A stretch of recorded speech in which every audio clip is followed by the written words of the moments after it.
Você está no Gastroped Talks, um canal de educação continuada em gastroenterologia, hepatologia e nutrição pediátricas. Aqui trazemos as informações mais atualizadas e relevantes para médicos e demais profissionais de saúde interessados em aprimorar seus conhecimentos nessas áreas. Nossos episódios são realizados por especialistas que compartilham trabalhos e diretrizes recentemente publicados, além de dividir sua expertise para ajudar a melhorar a qualidade do atendimento aos pacientes.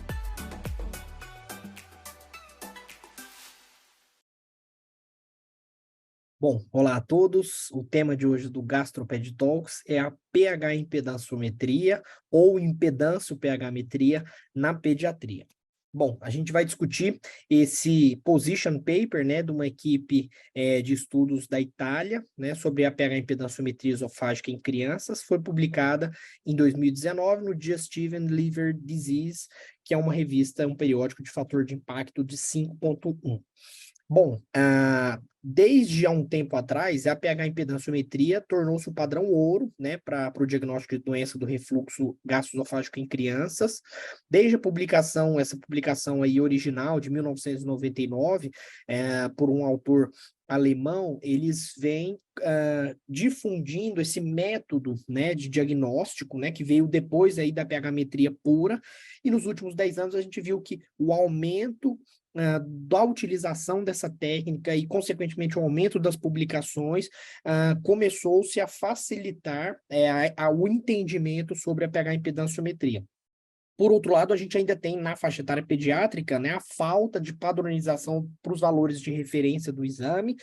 Os tratamentos disponíveis antiácidos ainda são restritos, e principalmente aquelas crianças que têm uma doença do refluxo não ácida, né? A gente sabe que o tratamento é limitado, o tratamento medicamentoso, principalmente, aí é limitado, e o custo do exame ainda acaba limitando um pouquinho essa técnica, né? Então, pensando nisso, esse grupo italiano de estudos relacionados ao tema publicou esse position paper, né? Eles fizeram uma revisão sistemática aí de década de 1990 até 2018, uma crescente aí de publicações relacionadas ao tema, e criaram esse position paper na tentativa de padronizar a técnica, principalmente, relacionada ao procedimento, né? E por que a pH impedanciometria ela tornou-se o padrão ouro, né? Então a gente sabe que ela consegue quantificar o número de refluxos ácidos e também os refluxos fracamente ácidos. Ela consegue quantificar, delimitar a quantidade, o tempo de exposição ácida no esôfago e principalmente o refluxato, né? Qual é a composição do refluxato, qual é a altura do refluxato, né? Se aqueles refluxatos que vão até os primeiros canais de impedanciometria, né?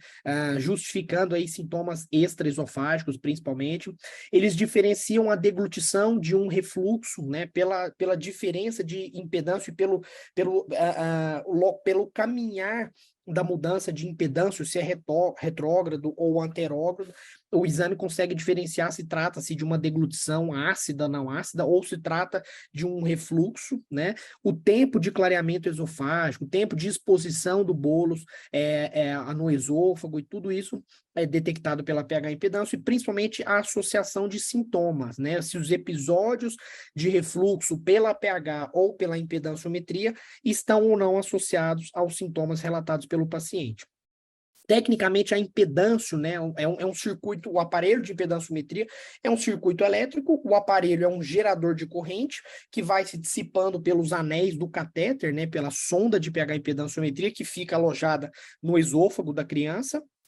E a impedanciometria nada mais é do que a mudança da resistência a uma corrente elétrica. E isso é inversamente associado à corrente, à concentração de íons daquele material. Então, por exemplo, o ar não tem concentração iônica nenhuma. Então, por isso, ele é um material de baixa condutividade, consequentemente, ele é um material de alta impedância. Enquanto o bôlus alimentar, por exemplo, uma deglutição molhada, que a gente fala, né, que é a deglutição de água com sal, por exemplo, tem uma alta concentração iônica, uma alta condutividade e, consequentemente, uma baixa impedância detectada pelo aparelho. Existem aparelhos portáteis e estacionários, o que é mais difundido aí nos serviços são os aparelhos portáteis pequenininhos que o paciente leva para casa ambulatorialmente. As sondas de pH impedânciometria são bem pequenininhas, né? 2,1 milímetros, o que equivale a mais ou menos 6,4 French. O uso pode ser único ou uso múltiplo, e a pH impedânciometria tem 6 a 11 canais de impedância. Existem 3 tamanhos de sonda, aquela para os bebês pequenos, né, para lactentes principalmente, tamanhos pediátricos e tamanhos adultos. Lembrando que isso não é necessariamente relacionado à idade, né? Principalmente aqui relacionado ao tamanho da criança, né? E lógico que ao tamanho esofágico, consequentemente.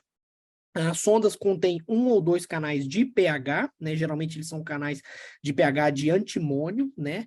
A calibração é feita de acordo com a orientação do manual, né? A orientação do fabricante.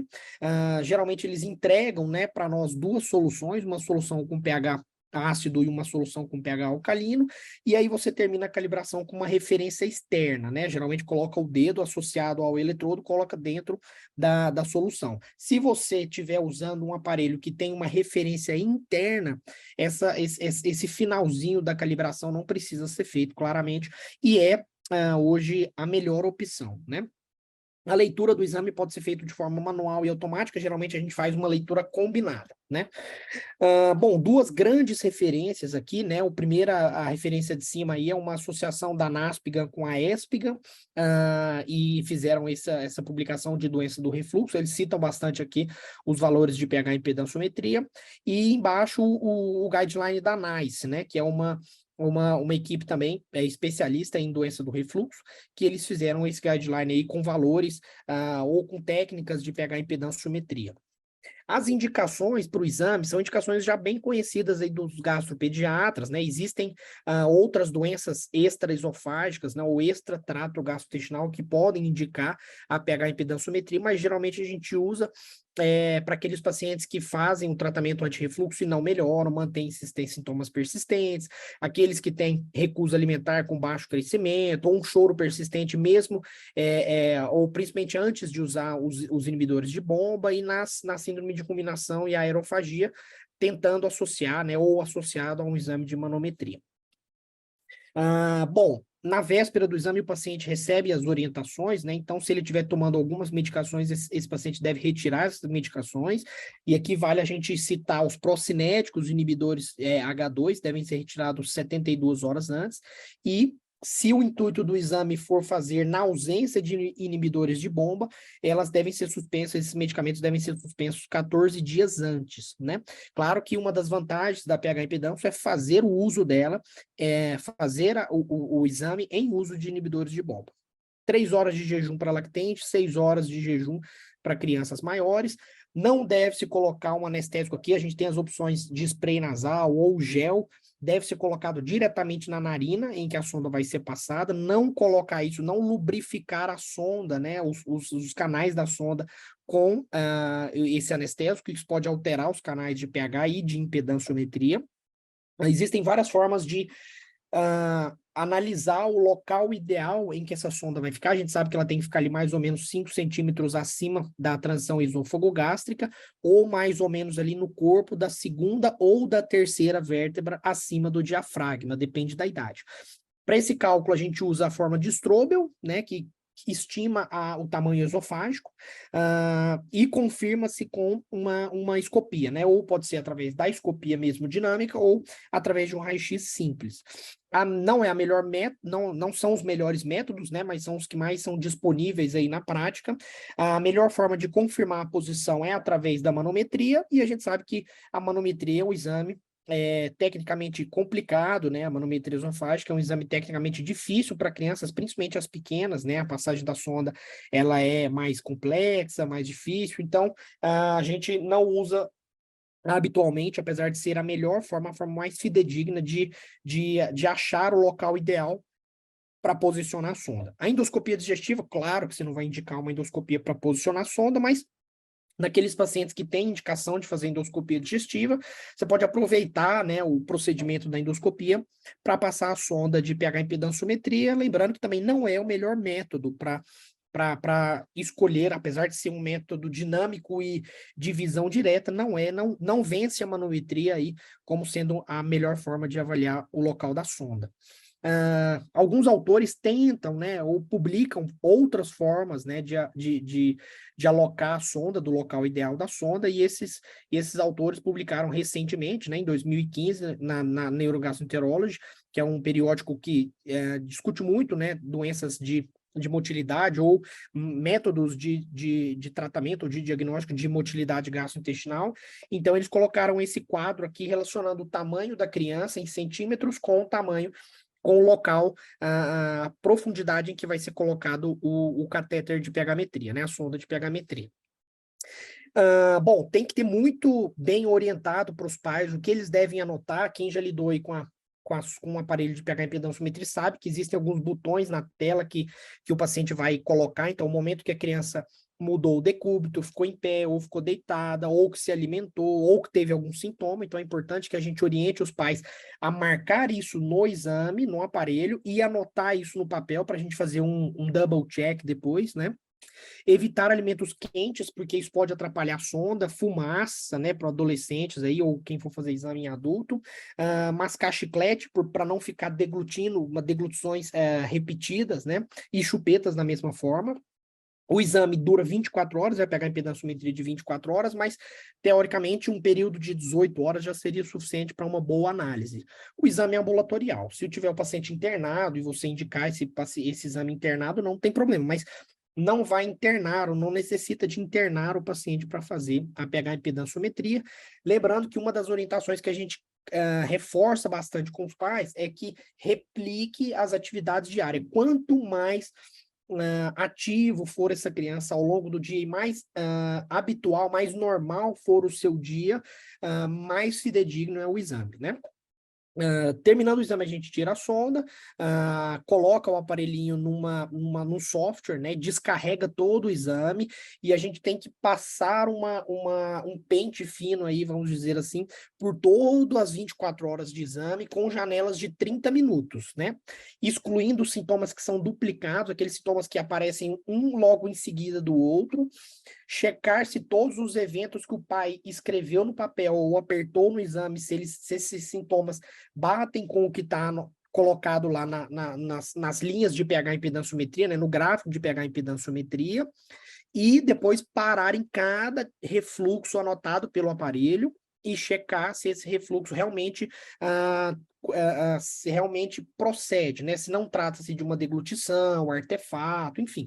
Então, o exame é um laudo bem complexo, demorado, então há uma parte automática, né, como eu falei, então o software descarrega o exame, marca todos os refluxos, marca os artefatos, marca os eventos, né, que o pai ou que a mãe anotou, mas cabe ao médico prescritor, né, o médico que vai laudar, passar parte a parte, manualmente, para conferir esses dados, para que o exame fique mais fidedigno possível, né?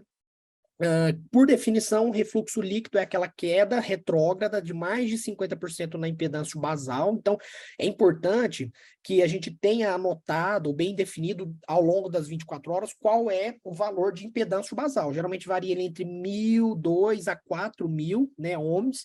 Então, é importante que a gente tenha essa definição. Se isso tem uma queda mais de 50% na impedância, mais de 2 canais distais, eu tenho um refluxo líquido. Refluxo gasoso é aquele aumento rápido e simultâneo, acima de 3.000, sendo que, em pelo menos 2 canais, sendo que um canal tem um aumento de valor absoluto aí acima de 7.000. Lembrando, né, que como o gás não tem muita concentração iônica, ele tem uma alta impedância. Pela pH-metria, a gente define se esse episódio de refluxo, né, que foi definido pela impedância, também é um refluxo ácido, fracamente ácido ou fracamente alcalino. Refluxo proximal são aqueles em que o refluxato atinge os 2 primeiros canais, ou primeiro ou segundo. Refluxos, aqueles que eles chamam de superimposed ou rare reflux, né, que são refluxos superajuntados, são aqueles refluxos que acontecem antes do pH se normalizar. O pH cai, logo em seguida eu tenho outro episódio de refluxo ainda com pH abaixo de 4, né? O refluxo que tem apenas na pH-metria é aquele refluxo em que o pH cai abaixo de 4, isso lá o aparelhinho vai detectar, e aí eu vejo nas linhas de cima se a impedância também caiu. Se a impedância não caiu, eu tenho um refluxo só na pH-metria. Aqui são os parâmetros que a gente avalia, né? Então, índice de refluxo, parâmetros de pH, parâmetros de impedância, e aqui são os valores de referência. Lembrando que os valores de referência ainda são muito incipientes, né? Muitos são derivados aí do conhecimento dos adultos, então eu deixo aqui para consulta, né? Ou para interesse, a maioria dos valores de referência estão naquelas duas referências que eu passei anteriormente, principalmente na referência da ESPGA e da NASPGA. Bom, os sintomas, né, aqui é um diferencial da pH impedância, principalmente em relação à pH metria convencional, é que a gente tem uma associação de sintomas muito importante. Então, quando eu tenho um índice de sintomas, é aquela porcentagem dos sintomas que estão diretamente associados ao refluxo, né? E quando eu tenho muito sintoma, eu posso falsear o índice de sintomas, né? Então, quanto mais sintomas, quanto mais refluxos também, mais eu tenho um índice de sintomas falseado. O índice de sensibilidade aos sintomas é mais ou menos a mesma coisa, é a proporção de refluxos que são sintomáticos. E quanto mais sintomas eu tenho, mais eu posso falsear esse índice. E baseado nesses dois primeiros índices, eu tenho o SAP, né, que é a probabilidade de associação de sintomas. Na verdade, isso é um teste estatístico, né, um teste exato de Fisher, que associa, para que avalie a associação entre dois eventos não ser casual, né? Então, de todos esses índices de sintomas, é o índice mais fidedigno, não que vai ser o único a ser analisado, mas ele é o que menos sofre alteração, o que menos tem viés associados a ele. Então, eu tenho que avaliar o SI, o SSI, mas olhar depois com mais atenção a probabilidade de associação dos sintomas, né? Bom, o laudo tem que ser completo. Esse grupo da ESPGA, né, um grupo de estudos da ESPGA de 2012, definiu aqui o passo a passo do laudo. Deve ser identificado o motivo, né, qual é a indicação clínica que esse paciente está realizando o exame, se ele está em vigência de remédio ou não, se ele está usando outra medicação que não aquelas que foram suspensas, né, que a gente sabe que algumas medicações anticonvulsivantes, medicações psiquiátricas podem alterar a pH impedânciometria, mas não necessariamente precisam ser retirados previamente ao exame, né? O laudo vem discriminando os parâmetros da pH, os parâmetros da impedância e depois as três variáveis que a gente avalia os índices de sintoma. E, por último, alguns laudos, eles recomendam fortemente, né, que, por último, tenha uma interpretação individual do médico que está laudando, né? Então, por isso que quanto mais bem indicado o exame, ou quanto mais detalhado o motivo pelo qual você está indicando o exame, mais fácil é para o médico que está laudando colocar as suas interpretações individuais, baseado em todos os dados que ele acabou percebendo ou avaliando pelo aparelho. Ele consegue fazer a sua interpretação, né? Trata-se de um refluxo patológico, fisiológico, proximal, distal, que o refluxado vai até tal, que tem ou não tem probabilidade de sintomas, que é mais ácido ou não é ácido, enfim. A pH impedância, ela preenche aí muitas lacunas, responde muitas perguntas do médico que está solicitando, então passa a ser um exame aí bastante completo, né? Existem algumas críticas, né, em relação a pH impedânciometria. Na verdade, não é necessariamente em relação ao exame, né? Ele tem algumas limitações que a gente vai discutir, mas principalmente quais seriam as indicações, o que o exame ou o que o resultado do exame vai impactar na clínica, né? Sendo que a gente tem uma limitação nos tratamentos disponíveis. Então, se o laudo lá, que o paciente tem um refluxo aumentar ao longo das 24 horas, ou em posição ortostática, ou deitada, ou em pé, mas que o refluxo predominantemente é fracamente ácido. Bom, o que isso vai impactar na clínica? Talvez é esperar menos resposta dos inibidores de bomba, mas a gente sabe que não tem um tratamento eficaz medicamentoso para os refluxos que não são ácidos, né? Então, essa é uma crítica, na verdade, ao cenário da pH impedânciometria, né? Mas já é conhecido, aí já é sabido de um tempo para cá que a pH impedânciometria, ela deixou um pouquinho a pH pura um pouco obsoleta, né? Porque ela ela dá as mesmas informações da pH-metria pura pelos dois canais, pelo um ou dois canais de pH que a sonda possui, mas ela consegue dar muito mais informações do que a do que a pH-metria convencional, né? E aqui uma ressalva, né? Talvez seja o maior impacto clínico, a maior indicação aí da pH-impedânciometria são naqueles pacientes com doenças funcionais, né? Principalmente aqueles com sintomas dispépticos que têm uma endoscopia normal. Né? Então, eu consigo diferenciar através da pH-impedância se eu estou diante de uma doença do refluxo não erosiva, de um esôfago hipersensível, uma dispepsia funcional. Né? Então, talvez uma das grandes indicações aqui da pH-impedância, e eu acho que outra grande indicação é avaliar a resposta, a eficácia do tratamento com IBPs naqueles pacientes que estão usando IBP e continuam sintomáticos, né? Eu acho que a pH-impedância ela dá muitas informações, ela facilita para o médico que está interpretando o exame qual é o funcionamento daquele esôfago, qual é a resposta daquele esôfago diante das mudanças eventuais ao longo das 24 horas, né?